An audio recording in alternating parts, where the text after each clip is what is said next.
Welcome to the BumbleKast. I'm your host, Ian Flynn, the Bumble King, and joining me as always is my Bumble co-host, Kyle, JCRB Krause. I'll have you know that leading us in there, Ian was yawning. Mm-hmm. That's how tired we are. We're both like, I think we're both like, so we're yawning to lead in to the BumbleKast. This is the Bumble yawning cast. I don't know what you're talking about. I'm full of vim and vigor, ready to answer these questions from our patrons over at patreon.com/BumbleKast, Ko-fi.com/BumbleKast, and our YouTube members. Boy, now I'm even more tired. Seeping the energy from you, Kyle, through the airways. Fine, I don't need it. I don't need it. All I need is these questions. We're starting off with this one from JCR1216. SBO and Tangle go shopping. How does it play out? Who gets what? It's a good workout because you have a bunch of Tangle going, ooh, what is that? And SBO going, I don't know. What? Oh, okay, we're going over this way now. And between the two of them, they're not going to use the escalator. They're just going to climb the walls between stores. Well, yeah. Jump down. Jumpy. It's not even like Tangle's that big into fashion or high-end cookery or, you know, most of what you would find in a mall these days. But she's just kind of want to see what's there. Loves to window shop. And then they come to the one store that's in that back corner that has the light that never seems to get fixed, that sells all like the wall scrolls and the swords and the kunai and the brass knuckles that would never actually be practical to use. And SPO's like, can we stop in there? And she's like, oh, hell yeah, we can. What I'm saying is they get their steps in and they have a good time. Yeah. Well, good. Nice. Jedi Pony has a question. How would you do a reboot of Underground? Here, Ian, have this live grenade. I pulled the pin for you. I say that, and I don't actually know how volatile the Underground fan base is. I think the poor folks get kicked around enough as it is. Maybe they've just accepted it. I think they would be fine with any sort of acknowledgement, but, Here's the thing. Would we be allowed to make Sonya and Manic siblings to Sonic? Probably not. And if we couldn't, does that undermine the entire idea of Underground? Because they're looking for their mother. That's the whole thing. Liberating the planet, playing the music, traveling around, those are all built around this core concept of their family that has found each other again, and they're looking for the last influential member. Yeah. If you don't have that, is it really Sonic Underground? I mean, you could maybe be coy with it, that there was a prophecy and that there were royal triplets that were lost at some point, and Sonic and Manic and Sonya all just happen to have these matching heirlooms and get along just fine and be family and wink nudge. I mean, you could have Manic and Sonya looking for their mom, and Sonic is just there. I mean, he does that out of nowhere all the time, doesn't he? I guess. He's just there. I still feel like if it's just 2 out of the 3, that loses some of the dynamic.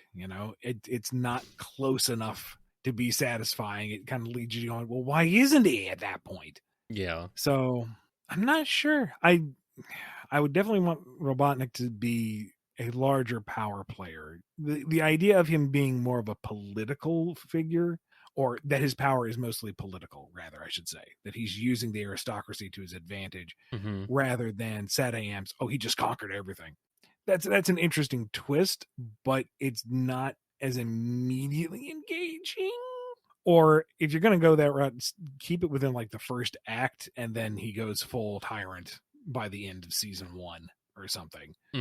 Rip the Band-Aid off on that. Sure. And to that end, I don't know, Sleet and Dingo, maybe they need to be closer to Eggman branding. I understand they're free agents that work with him, but I don't know.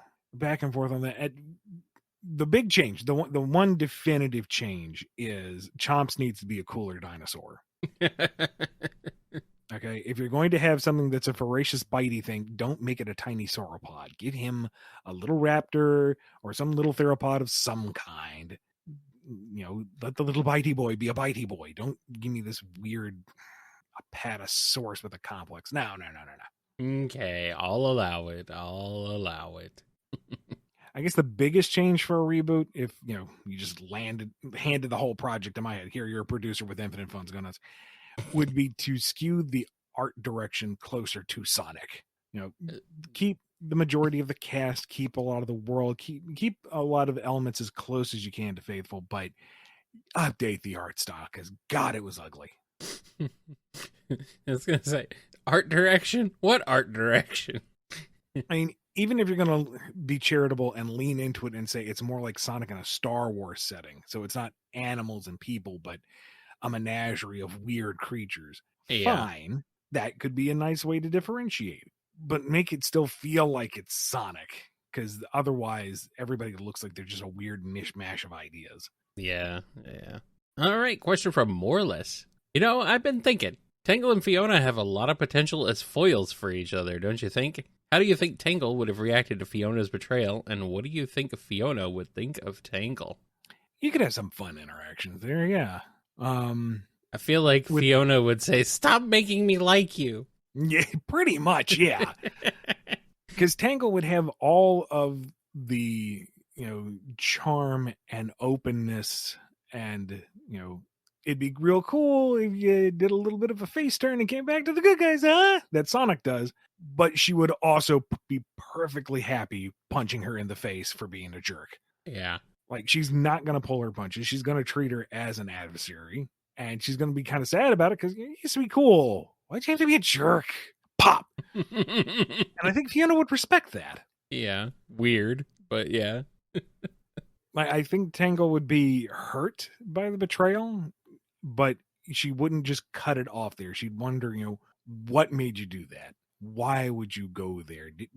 Did you not think this through? Was this a mistake? Can you walk it back? No? Well, you can still turn it around if you want. No? All right. Pop.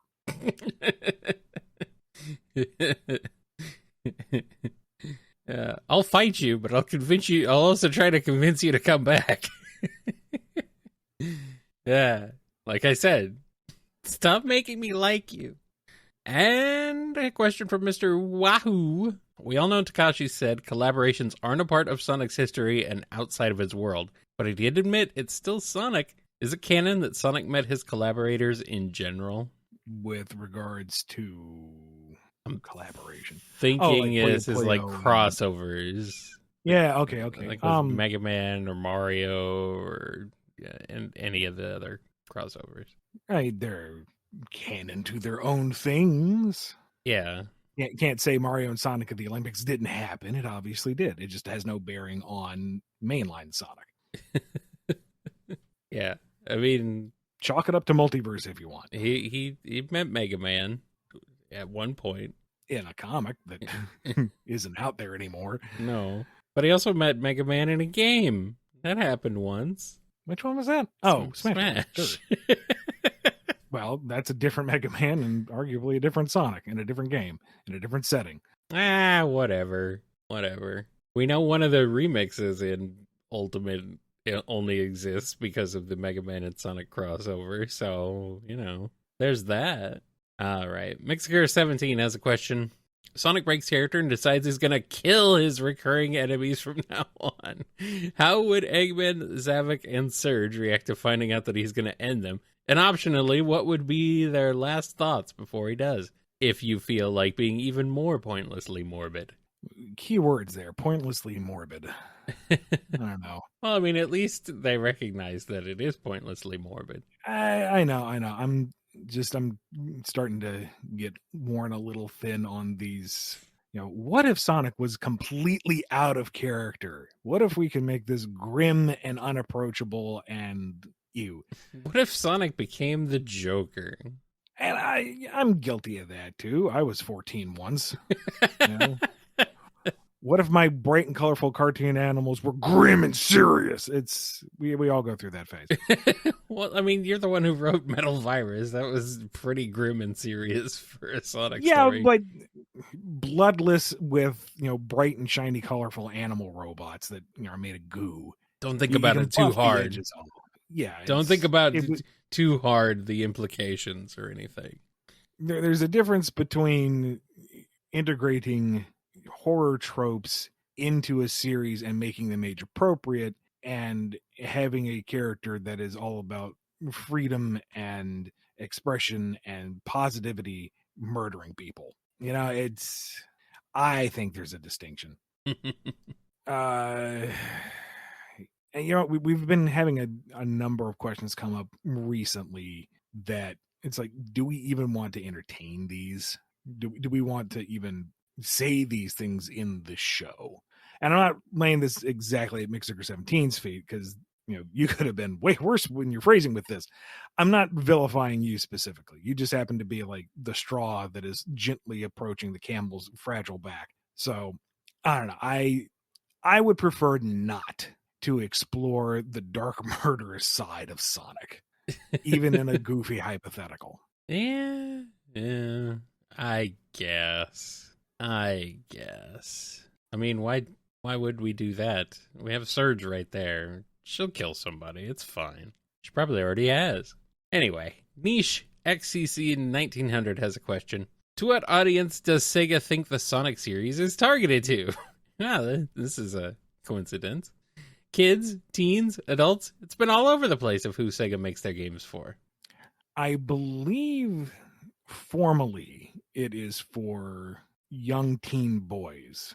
That's the core demographic. Yes. But they are aware that it is a larger audience. Uh-huh.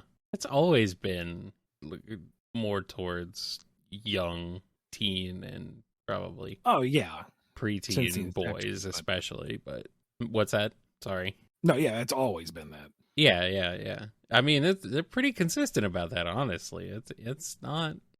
It hasn't really been all over the place so much, but I guess they did skew towards slightly older, With some titles. 12 for most of the time, 12 years old, but, maybe a little bit of 14, 15 with Shadow's game. Ooh, spicy.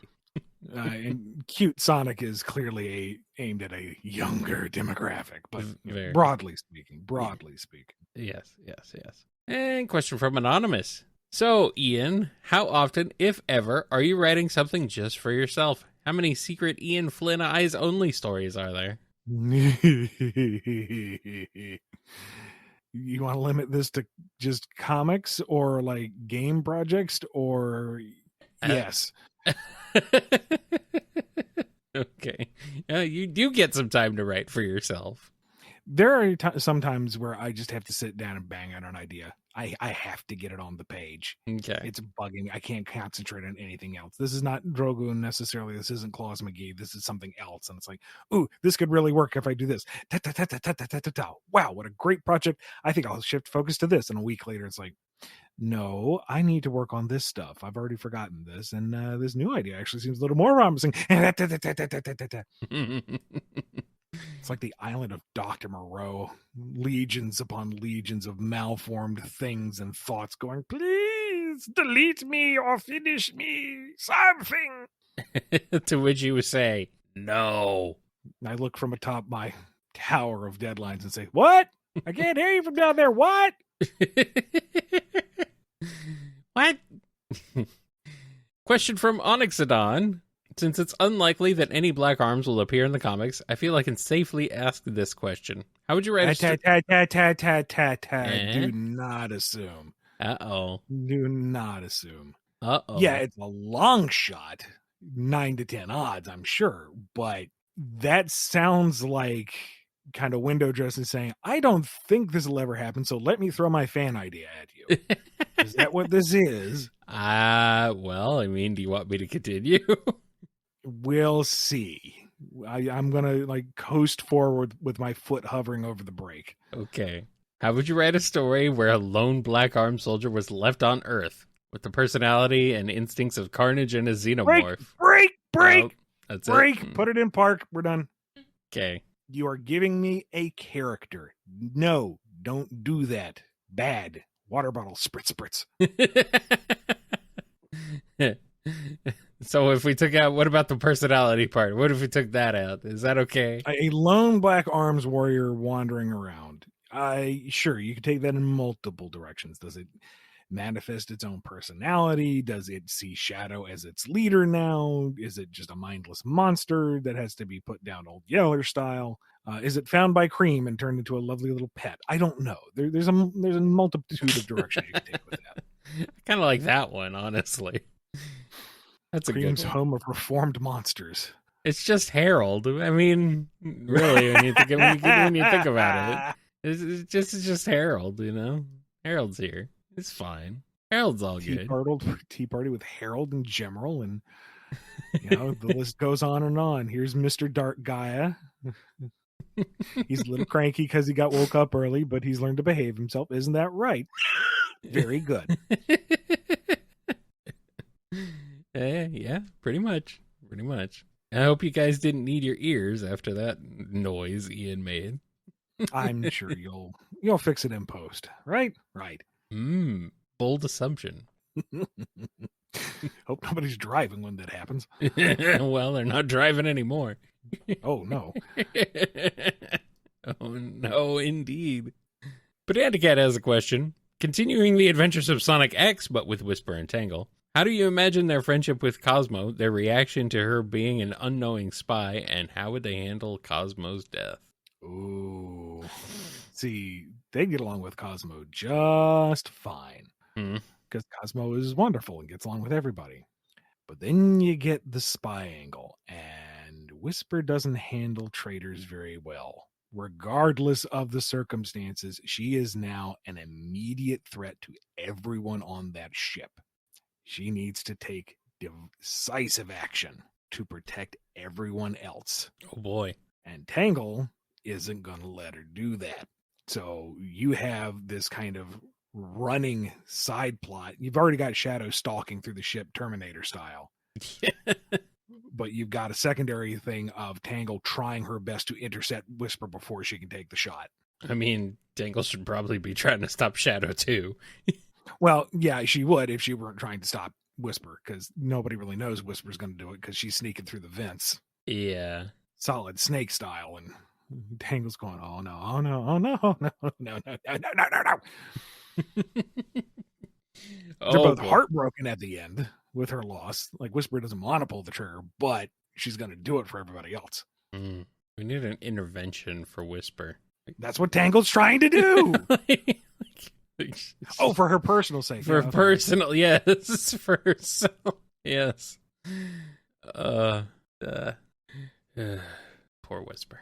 Professor Scruffy Matt has a question. When you were planning for the new world in Archie Sonic after the Mega Man crossover, was keeping the original continuity and just removing all the characters you couldn't use anymore ever in the cards? Kind of like what happened in Endangered Species, but on a global level? I'm just wondering if that could have potentially been the result of Eggman messing up Super Sonic's attempt to restore the world, or if it was always going to have to be a reboot to move forward. I think it was a topic of discussion at the very beginning, but it was abandoned very early on. Endangered Species was butchered to get it out the door. Yes. And trying to apply that to every character and every plot line and every bit of continuity up to that point, it would have been murder. And certain parties would still probably claim that it was directly derivative and try to claim it anyway as like grandfathered in. So the cleanest, simplest, clearest option was to just begin anew. I mean, yeah, at that point it makes sense.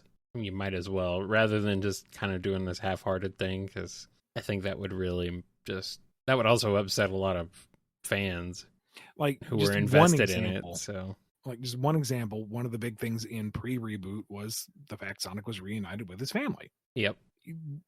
If we had kept that continuity, they would have been gone, but he wouldn't be able to react to it directly or respond to it or acknowledge it. And personally, that drive me up the wall. Yeah. Here's a gigantic character beat and you can't do anything with it. You would just have to pretend like it never happened and move on. And no, at that point, you might as well just start from scratch. Mm-hmm. Yeah, I think that makes more sense. Yeah, rather than try and maintain the old continuity, but also not, you kind of you really threading a needle there. It's not worth it. Not worth threading that needle in this case. All right, Rabbit Haver has a question. How would Silver deal with being forced to go to an American public school? Would he adapt well, or would he be a problem student? There are some perfectly nice American public schools. Well, I know there's a stigma. Yeah. I know that's what you're going for, but, a shout out. Not everyone goes to a problem school. Yeah, but would Silver be a problem student? That's really the question, not... Well, I mean, not until he gets bullied the first time. And then it is a problem getting that kid out of that locker. Well, he's folded in there real snug. Oh, the irony of it, Silver would be the one to stuff someone in a locker. Well, they tried with him. You'd think he'd get stuffed in the locker, but obviously it would be kind of difficult. Yeah, you can't, when the kid can lift a bus with his brain, you're not stuffing him in nothing. No. Yeah. I don't know. I think he'd be all right, for the most part. He'd figure it out. Question from Reckons. Rouge heads home to find the girl Sonic cast plus Shadow trying on her outfits. After a tense pause and a yell from Surge to scatter, they all run off in different directions, except for Shadow, who just says, "Cowards run. I look amazing." What is Rouge's reaction to this event? Yeah, you do. Well, now we know how Amy got Rouge's outfit. Makes sense to me. Oh, boy. Does Rouge join in and dress him up? I mean, she's going to organize and take inventory of what's been taken. And then, get it back with surplus. Of course, with interest. No, Shadow's in the clear. Oh, good. Okay. Shadow's allowed. Yes, good. We know Surge was there. Amy has to be there. I mean, Cream's there just going, guys, I don't think this is a good idea. We should leave. And, Shadow's in front of the full-length mirror going, contour control. Whoever you want to be there is there.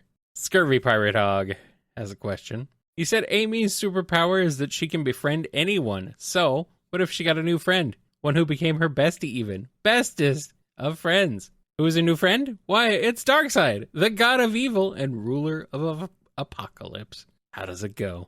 Things get to calm down just a little bit over there in Apocalypse. The Furies get reined in just a little bit. Granny Goodness is minding her P's and Q's. Wow. Amazing. And for once. Darkseid is taking his time to understand these new concepts such as mercy and restraint. Boring down to the core of a planet to unleash a new hell pit is inconvenient to the bad. Mm-hmm. And bad is something we should not pursue. I see. Interesting. Well, that's no fun. No, what's fun is the Kirby-esque redesign Amy gets. That Pico hammer is going to be nuts. You mean Jack Kirby, not Kirby the big puffball? Yeah, no, that's a completely different world destroyer. Okay.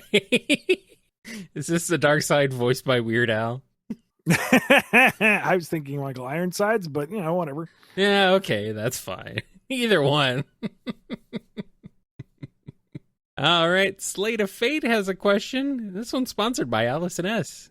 We've talked about hashtag knowing smiles, but what about hashtag knowing frowns? Oh, they exist, but I'm not going to put those out for public consumption. Good Lord. They're less fun. Like, if it's something that I'm concerned with or upset about or, whatever, but I can't talk about it, all that's going to do is make the rumor mill spin at 500 RPM.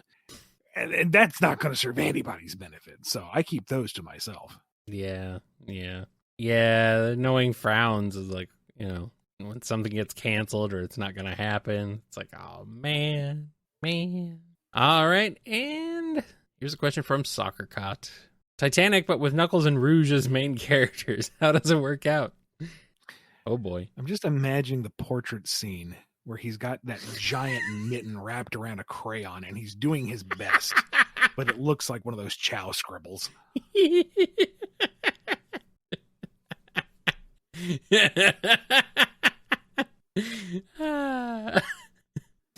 This is a family show, Ian. And there are family versions of that scene. You understand what it is. Don't think about the scene where they're in the back of the car. No, wasn't even going to bring that up. Yeah, well, I am. I mean, I'm being told Titanic is PG. Really? Really? Yeah, you can get away with a bit. I guess. That's weird. I mean, you kind of lose some of the tragedy when the boat starts to sink and it starts playing Aquatic Mine. But yeah. I mean, whatever. It's fine. Rouge's fiance goes to present her with that big gaudy necklace and finds it's already been taken. Where did it go? And she's just got it on. Oh, was that meant to be a surprise? My bad. Well, you know. Oh, it is PG-13. Okay, I thought so. It's like, no, there's no way it's only PG. Yeah. And hey, Knuckles has the air necklace, so he's fine. And they're both small enough; they'll both fit on that door. He'll just paddle it to shore. This water's cold. Better hurry it up. And I mean, she could fly, so fair enough. And they can all, and Knuckles can glide. It's like, okay, well, just trying to imagine really old Rouge. It's been 84 years. In the end, everyone lives. Turns out Omega was the boat. I thought I could take the iceberg. Come at me, bro. Yep. Well, on that note, that would be a much better movie, and by the way. We're going to go ahead and take a quick break. We'll be back with more on the BumbleKast.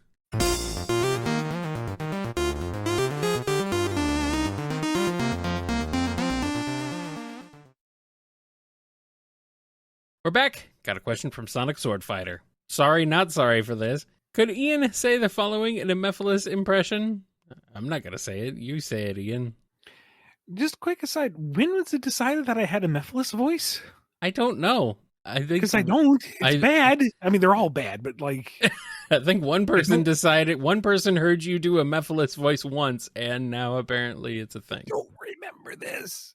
If anything, it's just a bad attempt at Little Karibo's, Pharaoh. It's, but it give the people what they want as best it can. This is what they want.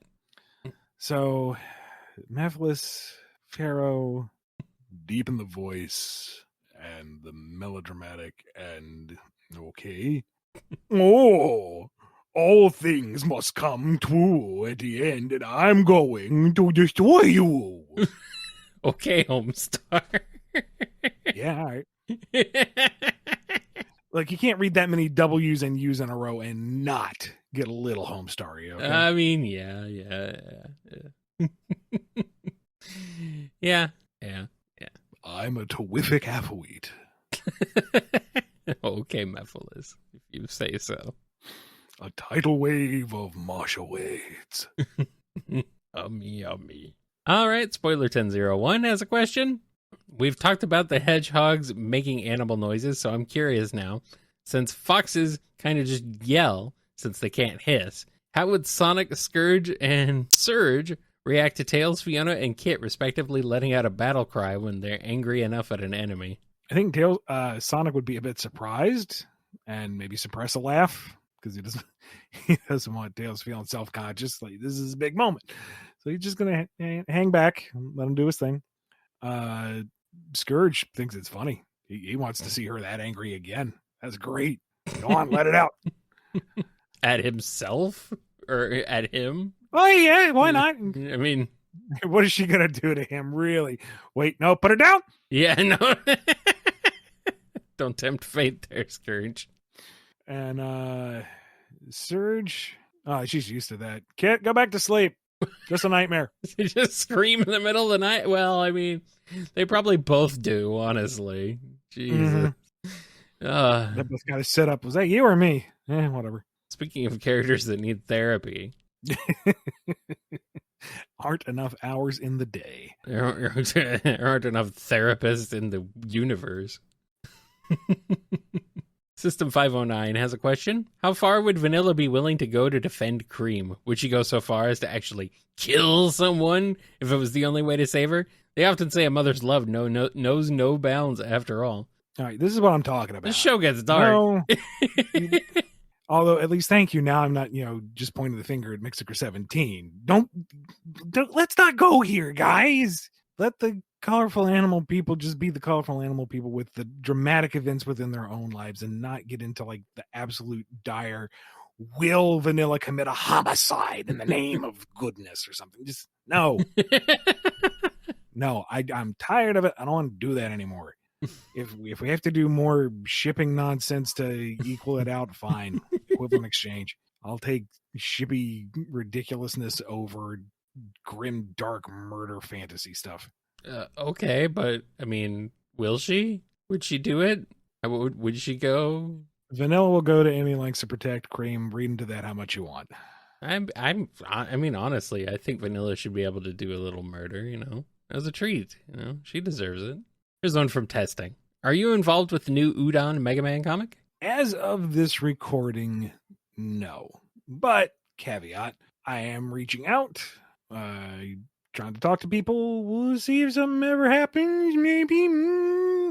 I don't know. The first you'll hear of it is when Udon, says anything. You won't be able to hear it from me. But yes. I got nothing to talk about now. Fingers are crossed. All the fingers, every appendage. There was all crossed. Quite the Eyes passionate crossed. discourse on any potential involvement by me or continuation of the Archie Mega Man line. And let me just put it out there for public consumption. I would love it if we could pick up where we left off and do Mega Man 4 onward as I intended. That would be great. Mm-hmm. Also, what would be great is if Udon does its own thing. If they've got 5 out of the 7 Mega Man properties, let them do something new and different, which is equally valid and just as nice. It's a win-win either way. You get new Mega Man content. So I try to look on the positive side of things. No matter what, Mega Man fans are getting new content, and that's a good thing. Yeah, but they should let you cook, though. I mean, you were cooking, you were doing. I would like to, but I also had a 55 uninterrupted issue run, Kyle. That is obscene.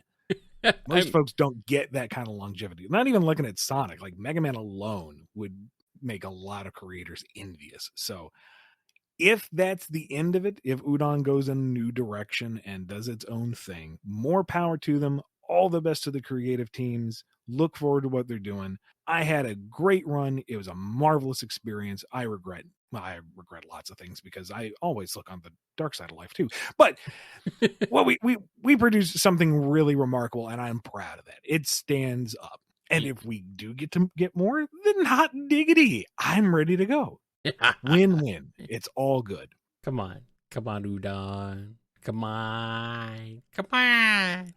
And let me reiterate, if you want to see more of that, or if you do not want to see more of that, either way, when reaching out to Udon, be respectful and polite with your requests, one way or the other. Yes. Here's this question from Tetsuya the Wise. I know it's unlikely that you'll ever start One Piece, but I thought I would mention a group of characters that may align with your interests. The All-Stars and Tobiropo are the strongest members of the Beast Pirates, who all have the ability to transform into various dinosaurs and other prehistoric animals. The 2 strongest being Queen the Plague, a cyborg scientist rockstar Brachiosaurus, and King the Conflagration, a constantly on fire swordsman who can turn into a pterodactyl. Thoughts? What volume does that begin with? I don't know. Let me know. I might need to find time. I'm being told in the late 40s, maybe. Really? That early? I don't know. I don't know what they're up to. They're in the thousands now. Are they? Okay, I don't know. Well, I said volumes. Oh, volume. Yeah, not chapter. Okay, yeah. Not chapter. Okay, that makes more sense. Sure. Okay. Yeah. Okay. I mean, you can't lead with that because where would you go from there? You know? I don't know. More dinosaurs? All right, here's one from the Oddly Roger. Hey guys, is there a specific aspect of the Sonic franchise that you find absolutely silly or absurd, but you still love anyway? I mean, that's the whole thing, isn't it? Yeah, yeah, that's kind of the whole concept, really. That's the idea. That's the point of Sonic. Fusion right? of the Roadrunner and Mickey Mouse fighting a Teddy Roosevelt mad scientist. The whole thing is ridiculous. I love it. That's what makes it great. Sonic is always sci-fi and fantasy, talking swords, space aliens. Some of them good, some of them evil. Little blobby water babies. It's just this crazy ride, man. I am here for it. Yeah, pretty much. I mean, it's just goofy. That's the great thing. Like, there's so much about Sonic. It's just like you take a step back and you look at it overall, and you're like, "This is dumb." And that is not. And that's not to say that makes it bad or anything. It's just it is super weird, and it is enduring, and it is engaging, and it's, I think it's so far proved to be timeless. So yeah, Sonic is silly and absurd, and that is one of its core strengths. Yep. Do not be offended. Delight in it. Revel in it. Yes. Absolutely. And one from the Cyberspace Coco. If certain real-life events didn't happen, Archie wasn't rebooted, and Sonic Chronicles was never made off limits, how would you have incorporated Shade into the Archie cast? Given her similarities to Julie Sue, what would you have done to differentiate her, both as a character and her relationship to Knuckles? I feel like Shade was more down to business than Julie Sue. Like, Julie Sue had her stoicism, but she also had her temper. And Shade, I feel like, was always pretty much even keel, even when X revealed that he was, surprisingly, an evil person. So I think there's that distinction. And also, her relationship with Knuckles, from what I remember, was one of mutual respect. You know, both warriors, both kind of removed from their societies in their own special ways. And there's that kind of power dynamic between them, whereas Julie Sue and Knuckles was much more romantically trust-based. Different degrees of trust, I guess. It would be nuanced, yeah, and maybe don't have Shade hang around as much. Let her be a free agent might be a way to handle it. Mm-hmm. Especially since her tech kind of puts Julie Sue's to shame. Like, Julie Sue has a gun. Hey. Shade can teleport, has battle armor, and can leech the life out of you with that kick-ass laser blade sword. Yeah, come on. Julie Sue's also got a thing on her head that's kind of robot-y for no reason. Just looks cool. I don't know. Yeah.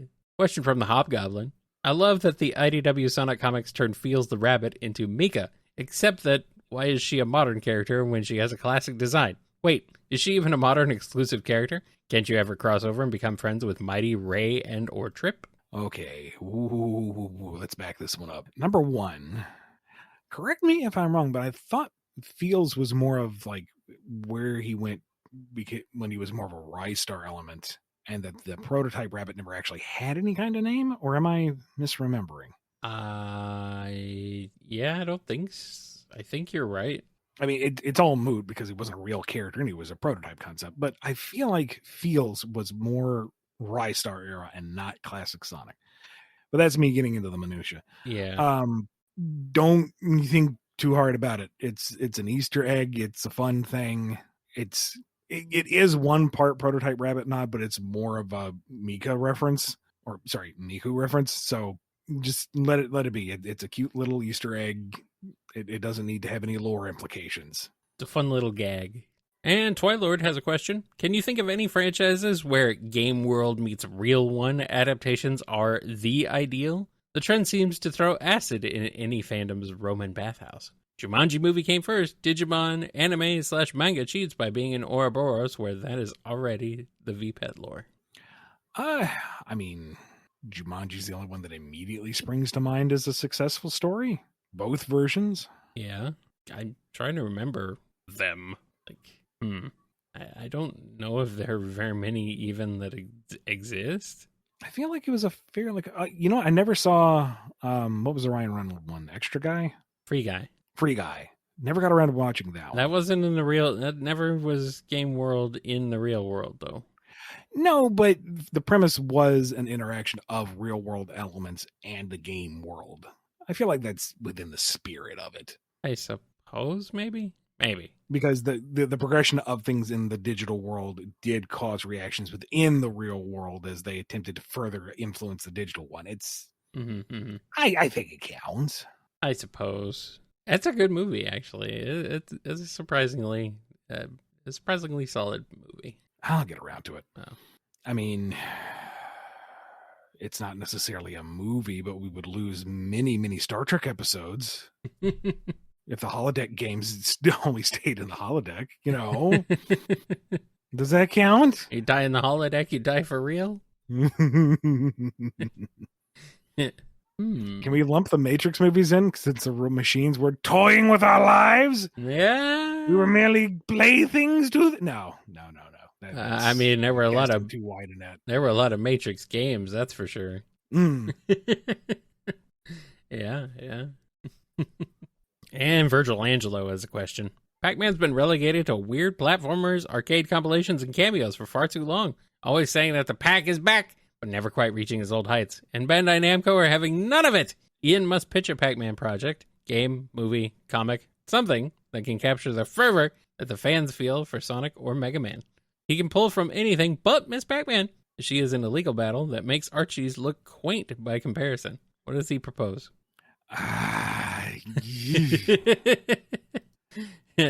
You got me there. Bring back the early 80s Pac-Man cartoon. Smoker voice Pac-Man and everything. I don't know, because I feel like Pac-Man is, to most folks, equated to antiquated video game nostalgia. That, he is old and there is charm there, but that he belongs in a museum, not necessarily a new version. I know there was that attempt with, what's it called? Pac-Man and the Ghostly Adventures, I think? Adventures, something like that? Yeah, Ghostly Adventures. Which seemed like it was supposed to be exactly what Virgil's asking for, a new version of Pac-Man to get everyone on board. I didn't engage with it myself, so I don't know. But I don't think it really took off. At least it didn't within my sphere of influence. So, but there you had, from, just a surface level glance, Pac-Man with a new extended cast that seems to expand what a Pac-Man is visually. The ghosts were individual characters. There was some kind of rivalry between them. That sounds like a solid enough foundation to me to figure it out. But I don't know. Maybe lean into the surrealism of it. Don't try to necessarily have an epic storyline or a cohesive continuity like Sonic or Mega Man, but just lean into the weird, go for your Space Ghost Coast to Coast levels of there's technically a plot, but you're just kind of here going, what?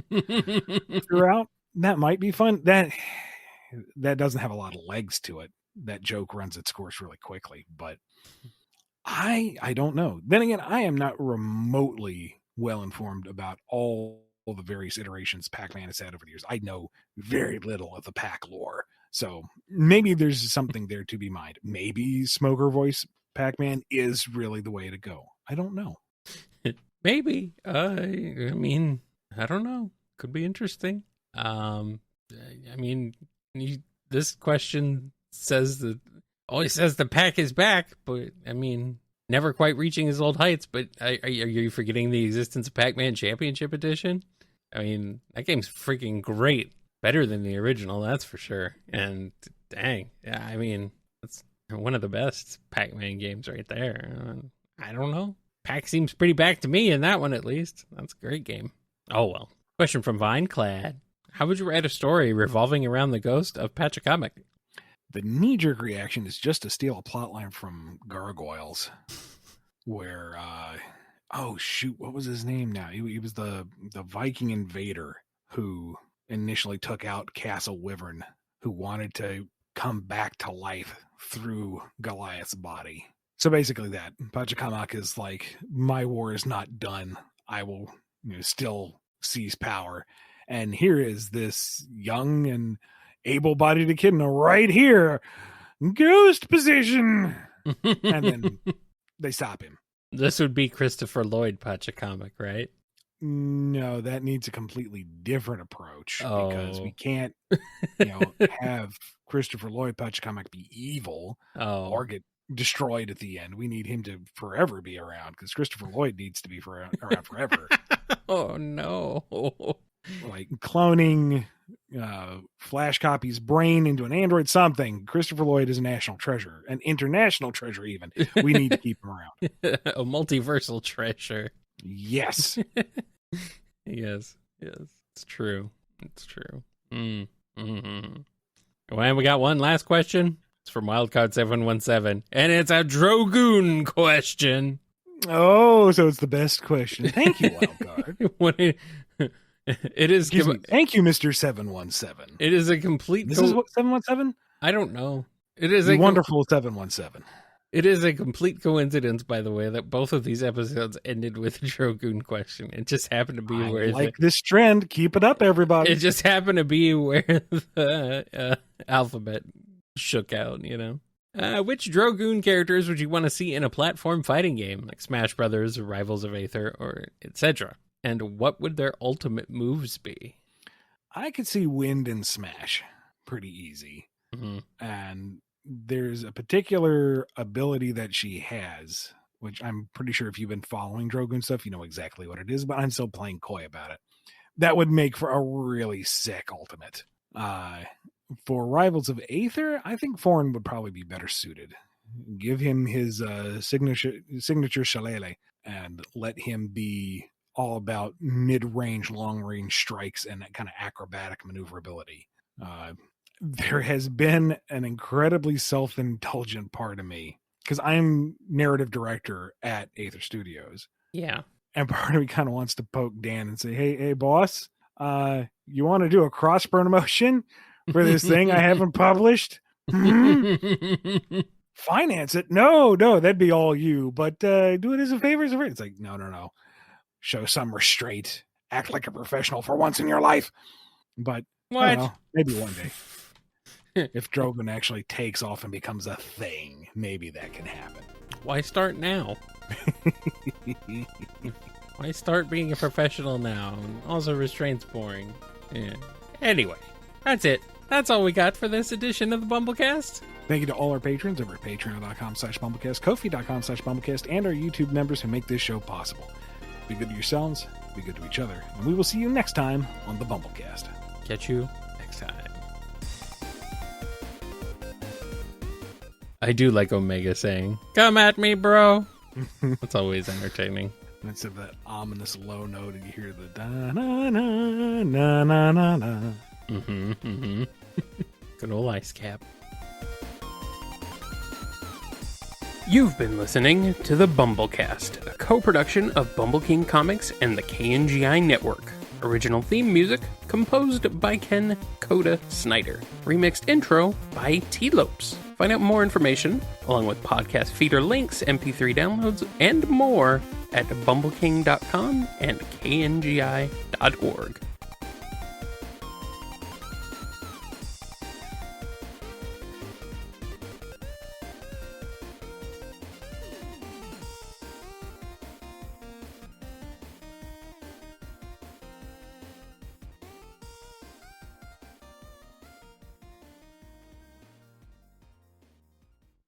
I'm cat sitting on the other side of the town, so it's like at least an hour round trip.